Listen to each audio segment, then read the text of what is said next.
Une cinquantaine d'entreprises, d'agences d'emploi qui sont présents ici au village des recruteurs d'Aix-en-Provence. Et l'un des points communs, c'est qu'il y a beaucoup de secteurs pénuriques. Quasiment tous les secteurs aujourd'hui recherchent des candidats. Bonjour Nicolas Chorge, vous n'allez pas me contredire, vous êtes chargé de recrutement chez Pellinck. Est-ce que vous pouvez nous présenter en deux mots l'entreprise et puis nous parler des profils que vous recherchez? Alors l'entreprise Pellinck est une entreprise qui se situe à Pertuis, donc fait partie du pays d'Aix, on est juste à côté d'Aix-en-Provence. On est une entreprise, une belle entreprise qui compte 1850 personnes aujourd'hui.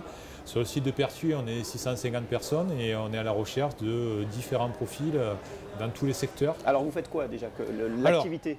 Notre activité, on est fabricant de machines agricoles, donc plutôt viticole, on va dire. On est plutôt dans le monde de la vigne et arboricole. On fait tout ce qui est arboriculture, donc plutôt les oliviers. Et on a une partie où on fait les espaces verts et l'entretien de la ville. Voilà. Là, on est sur des outils électroportatifs. Et dans tous les cas, vous vous adressez à des professionnels? Dans tous les cas, on est sur du B2B, oui, on s'adresse qu'à des professionnels.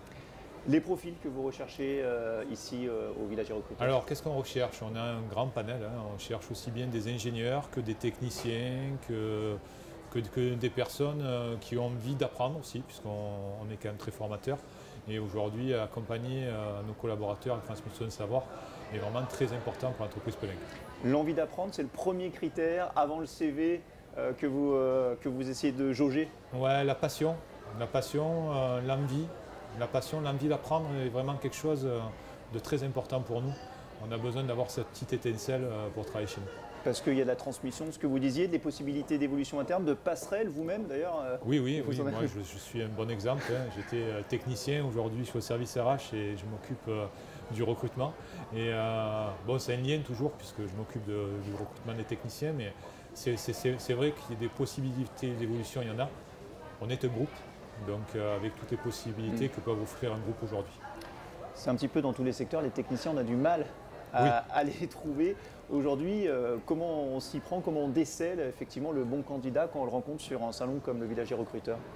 La manière de se présenter, et, en lui posant quelques questions, et on le voit vite en fait, on s'aperçoit quand la personne utilise les bons mots, nous dire voilà, vos machines nous plaisent, ou le simple fait d'être curieux. Qu'est-ce que vous faites? Ça m'a l'air bien, mais qu'est-ce que je peux faire chez vous? Voilà, cette curiosité, c'est encore une fois cette étincelle, cette passion. Voilà, on a besoin de gens passionnés. On est beaucoup de passionnés dans cette entreprise. Donc vous ne regardez pas forcément le CV? Quand même. On ne va pas dire. Pour certains postes, on part justement, on fait des formations pour des monteurs-assembleurs. On va chercher des gens sans qualification qu'on va amener vers l'emploi. Après, effectivement, suivant les postes, il faudra quand même une base technique pour pouvoir arriver au poste. La perle rare, le profil idéal, c'est quelqu'un qui vient de chez un de vos concurrents?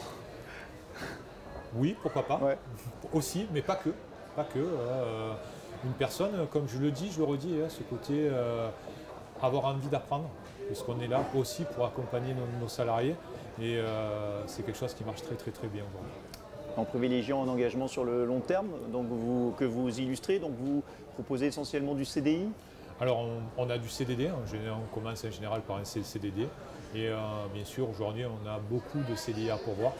On passe toujours bien sûr par une petite phase de CDD, ce qui est logique, mais on a beaucoup de CDI à pourvoir aujourd'hui. Est-ce qu'aujourd'hui, là au village des recruteurs, vous avez déjà commencé à rencontrer quelques profils intéressants? Oui, quand on a rencontré, on va dire une bonne trentaine de profils intéressants. Alors, pas forcément sur le côté technique, on a rencontré, parce qu'aujourd'hui on recrute aussi des gens, pour vous donner une idée, sur de la paye, sur de l'ADV, sur du commerce.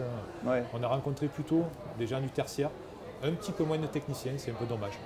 Le technicien, il est difficile à les dénicher. C'est ça. Bon, écoutez, bon salon, merci beaucoup Nicolas Georges, chargé de recrutement chez Pellinck. Merci. Merci. Et on se retrouve nous dans quelques instants ici sur ce plateau vidéo du village des recruteurs d'Aix-en-Provence, 3e édition.